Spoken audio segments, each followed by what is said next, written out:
These are the 9 passenger jets Boeing built in America, from the 707 to the 787, and the story of how each one changed the sky forever. Some broke records, one nearly sank the company, and most of them are already gone, retired from the air for good, until the thing that once felt like a miracle became just another bus with wings. How that happened, plane by plane, is what you're about to see.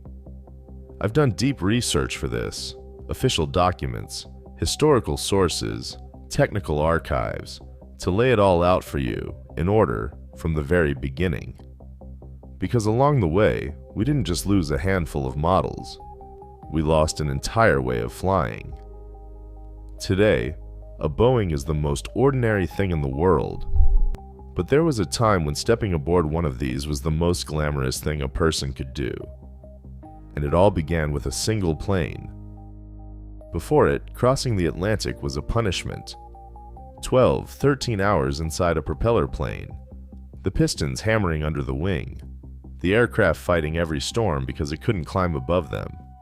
You arrived in Paris exhausted, half-deaf, your clothes creased. Boeing knew it, and in 1952 they did something that sounds insane today. The company's president, Bill Allen, bet $16 million of Boeing's own money on a single prototype.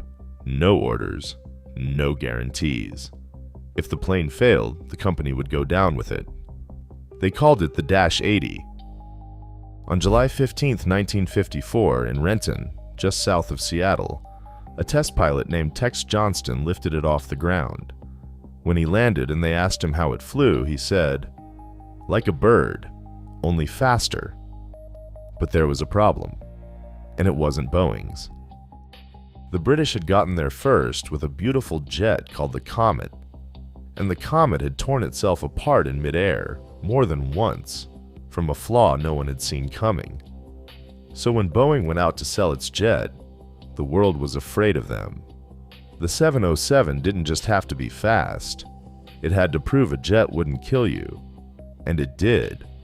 On October 26, 1958, a Pan Am 707 named Clipper America sat on the runway at Idlewild Airport in New York. An army band played. The actress Greer Garson cut the ribbon. 111 passengers boarded, bound for Paris. The plane still had to stop in Gander, Newfoundland, to refuel. It didn't have the range to cross in one go, but the actual flying time was 7 hours. 7. A trip that used to swallow an entire day. And up there above the weather, something new was happening. Silence. No shudder of pistons. China plates on linen tablecloths. Real glasses. People dressed up to fly, because flying was an event. There was even a word for the ones who could afford it. The jet set. A first-class round trip cost $900 in 1958, months of wages for an ordinary family. It wasn't for everyone. Not yet. The 707 gave Boeing the oceans and the great capitals. But it was huge, it drank fuel, and it needed almost 2 miles of runway to take off.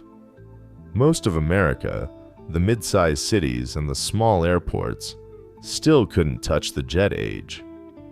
To reach them, Boeing would have to build something far stranger. That stranger thing had 3 engines, and all of them sat at the back, huddled around the tail. Look at it once and you never forget it. The T-tail high as a shark's fin, and that trio of engines clustered at the rear. The Boeing 727. It first flew on February 9, 1963 from Renton, the same runway that had given birth to the 707. But the 727 wasn't built to cross oceans. It was built to go after the rest of America. The 707 needed enormous runways. The 727 didn't. Boeing gave it a wing packed with flaps and slats, devices that multiplied its lift so it could take off and land on short runways, at small airports that until then had only ever seen propellers.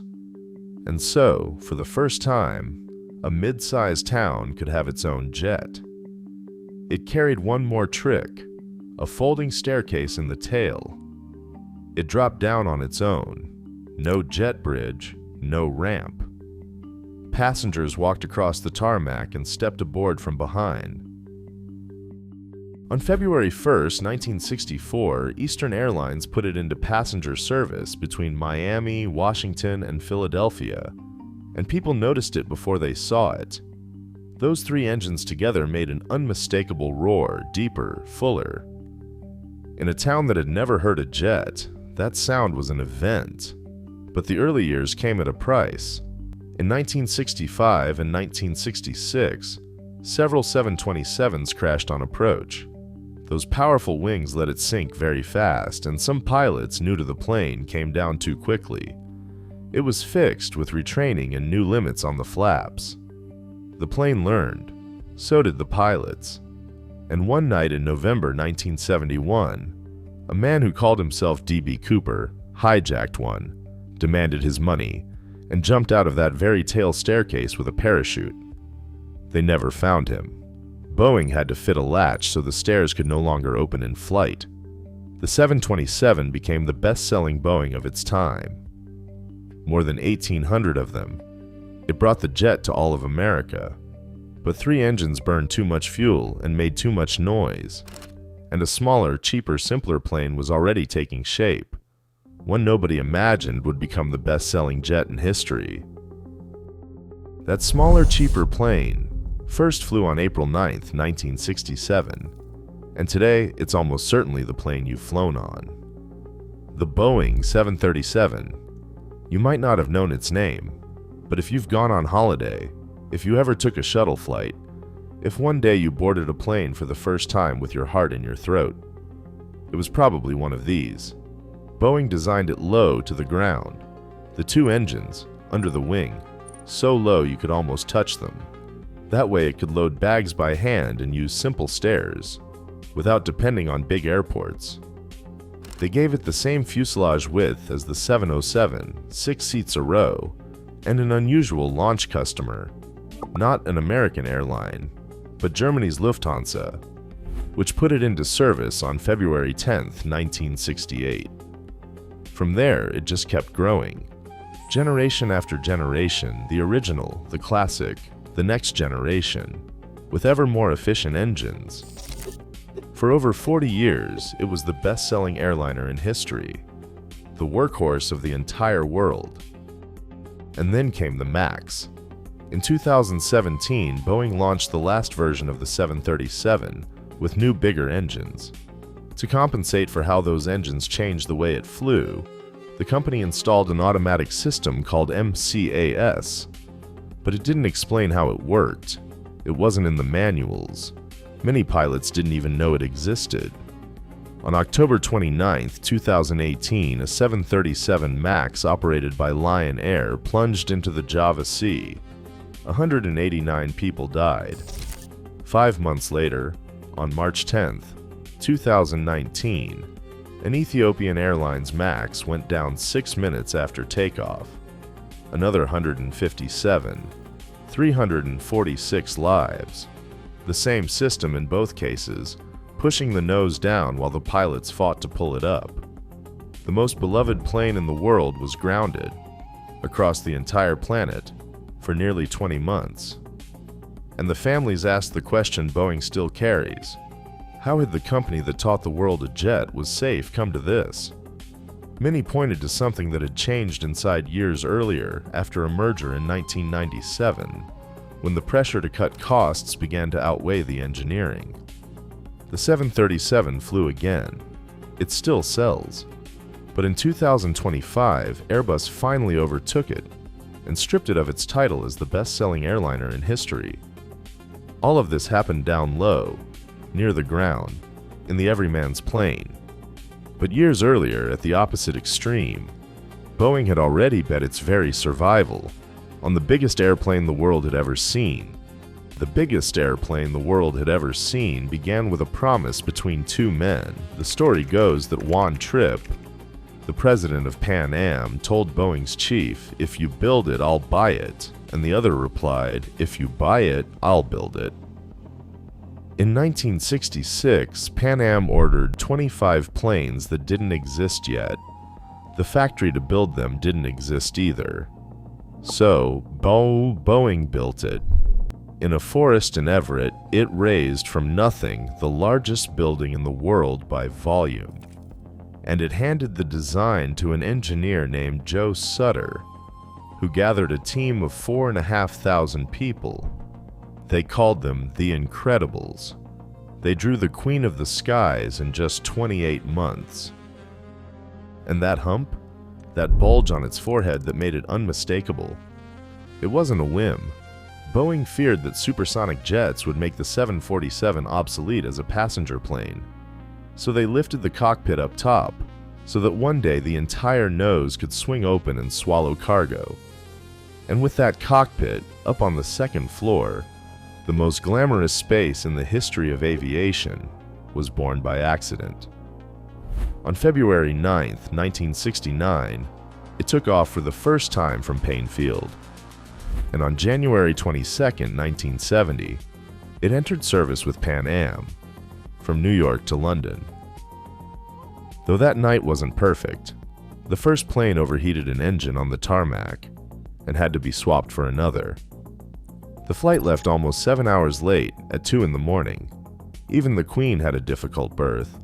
But then people stepped aboard, and they were lost for words. It was the first twin-aisle plane, the first one where you weren't crammed into a narrow tube, but into something that felt like a room. At the back, a spiral staircase climbed to the upper deck, where some airlines put first-class lounges with armchairs, with bars, even with real pianos. People wore their finest to climb that staircase. 4 engines pushed with a deep, soft roar, like the hull of an ocean liner. Flying on the Queen wasn't a journey, it was an event. But that enormous bet nearly finished Boeing. The plane arrived just as the crisis did. A recession came. The government canceled the supersonic project, and Boeing began laying off people by the thousand. By 1971, it had lost more than half its workforce. In Seattle, someone paid for a billboard that became famous. Will the last person leaving Seattle turn out the lights? And then the 1973 oil crisis hit. The Queen was too big for her time, and she took off half empty. She survived. She reigned for nearly half a century. The 747-400 became the best-selling of them all. But the world changed. 2 modern engines burned less than 4, and more efficient planes stripped away her routes, one by one. In 2017, Delta and United retired her from passenger service. In 2023, the last 747 in history rolled out of the factory. From that spiral staircase to today's cramped seats lies an entire ERA, and that era left with her. Because the future, it turned out, wasn't in building bigger planes, it was in building smarter ones, with 2 engines, not 4. And Boeing was about to build 2 siblings that many pilots would come to love even more than the Queen. The future wasn't in 4 engines, it was in 2. And Boeing, to save time, decided to build 2 planes at once. In the late 1970s, it launched the 757 and the 767 as a family. One narrow single aisle, the other wide, twin aisle. Different on the outside, but with a shared idea inside. They had the same cockpit. A pilot rated on one could fly the other with almost no retraining. And for the first time in a Boeing this size, 2 pilots were enough. Gone was the flight engineer sitting behind them. For the airlines, that was money. A lot of money. Let's start with the small one. The 757 first flew on February 19, 1982, from Renton. It entered service on January 1, 1983, with Eastern Airlines on the Atlanta to Tampa route. It came to replace the old 727. But it earned something the 727 never had: devotion. Because the 757 had power to spare, and to a pilot, that's a gift. It leapt off the runway, climbed like few things flew, and left tarmac to spare, where other planes were sweating. The The ones who flew it called it simply the rocket. Even today, anyone who flew a 757 talks about it with a smile. The Big Brother played a different game. The 767 entered service in September 1982 with United. Wide, comfortable, quiet. And it was handed a job that until then had been frightening, to prove that a plane with only 2 engines could cross an ocean. For years, an unwritten rule said that flying for hours over the sea took 3 engines, or 4, in case one failed. The permission for a twin jet to fly those routes was called ETOPS. And in 1985, a TWA 767 crossed the Atlantic. No incidents. Like it was nothing. That changed everything, quietly. Because if 2 engines were enough to cross the pond, why build planes with 4? The 767 opened direct routes between mid-sized cities on both shores, skipping the big airports. It flew, and flew, and flew. And yet the 2 twins slowly faded. They disappeared little by little from passenger fleets. But the 757 left something that still stings the industry: a gap. Boeing never built a true successor. Nothing had its range, its power, and its size all at once. So, decades later, hundreds of 757s are still flying, old and loved, because there simply is nothing to replace them with. It was a plane so good it was left without an heir. The twins had proven that 2 engines could cross oceans, but they were still mid-sized planes. A bigger question remained: could a twin jet grow giant, big enough to truly retire the 4-engine planes on the longest, busiest routes in the world? To answer it, Boeing did something it had never done before. It let the airlines themselves design the plane, with them. Boeing didn't design this plane alone. For the first time, it let the customers into the room. In the late 1980s, the company sat 8 of the biggest airlines in the world down at the table: United, British Airways, All Nippon, Cathay, Japan Airlines, Qantas, Delta, and asked them a question it had never asked. What plane do you want? They called it working together. It wasn't marketing. Pilots, mechanics, and fleet chiefs weighed in on every detail, from the width of the seats to the height of the cargo holds, and that made-to-measure plane broke every mold of how a plane got built. The 777 was the first Boeing designed entirely on a computer. No full-size wooden mock-up the way it had always been done. Everything in 3 dimensions, on screens, piece by piece, so that each part fit before it existed. And it was the first Boeing to fly by electrical signals instead of cables and pulleys. The pilot moved the controls, and a computer translated that command to the surfaces of the plane. Smooth, precise, new. It first flew on June 12, 1994. It entered service on June 7, 1995, with United between Chicago and Washington. And it carried engines you had to see to believe. The GE90s were the most powerful ever mounted on a plane. The biggest of them pushed with more than 120,000 pounds of thrust. Their mouth was so wide that the entire fuselage of a 737 could fit inside. People would stop at the gate just to look at them. What came out of all this was simply a plane that turned out right. Wide, smooth, quiet, reliable, to the point of boredom. Through the 2000s, the 777 became the workhorse of the world, the plane in which millions crossed oceans without so much as thinking of its name. It even broke a record that still impresses. On the night of November 9, 2005, a 777-200LR took off from Hong Kong and flew to London the long way around the planet, over the Pacific, across all of North America, and over the Atlantic again, 21,600 kilometers without a single stop, 22 hours and 42 minutes in the air. No commercial plane had ever flown so far in one go. And here it's worth pausing for a moment, because the 777 was the last great Boeing drawn from a clean sheet while engineering still ruled the company. It was designed just before Boeing merged in 1997 with another company, and something began to change inside, slowly, in the way it thought.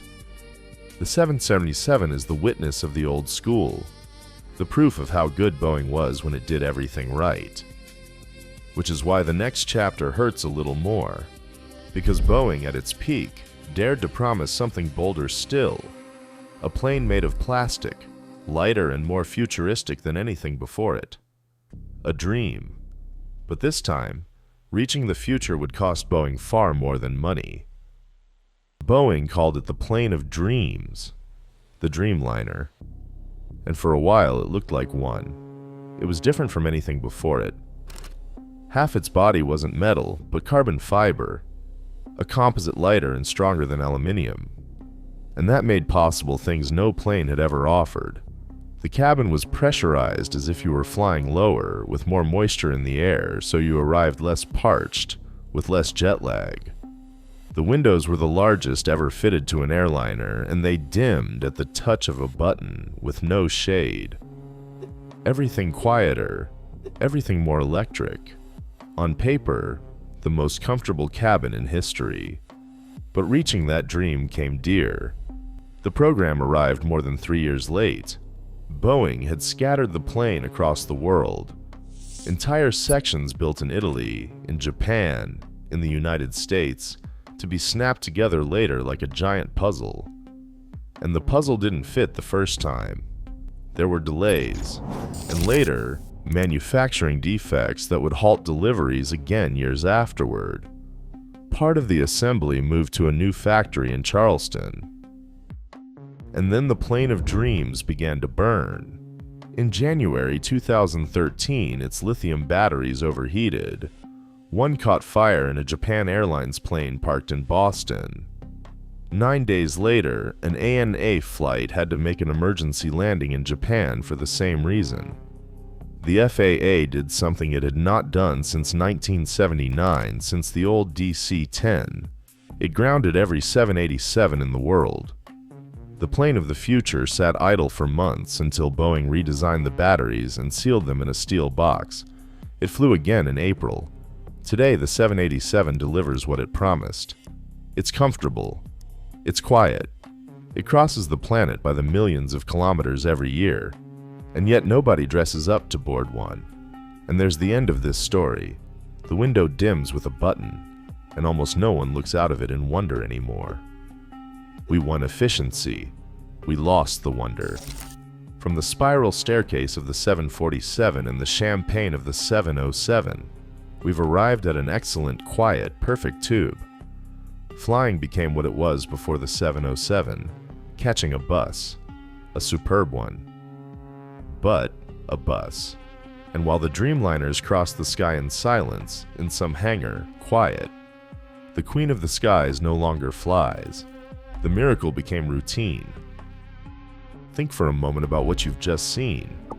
In 70 years, Boeing went from a single prototype that nearly bankrupted the company to putting half the world's planes in the sky. It gave us speed with the 707. It gave us the whole country with the 727 and the 737. It gave us the Queen, and then little by little it took the wonder away, until it left us with this efficient, silent present in which flying no longer thrills anyone. But notice something. All through this video, we've talked about the planes, the machines, the metal. Not about who was inside them, because these giants didn't fly on their own. They were filled by airlines that were legends: Pan Am, TWA, Eastern, Braniff, names that once meant everything in the American sky, and that today don't exist. Not a single one is still alive. They all vanished, and with them went that golden age when dressing up to fly was an event. The 707 gave you the plane, but it was Pan Am that gave you the dream. And that dream died. How each great American airline went dark one by one, and what they took with them forever, is the story I tell right here. Tap that video. The golden age is waiting for you.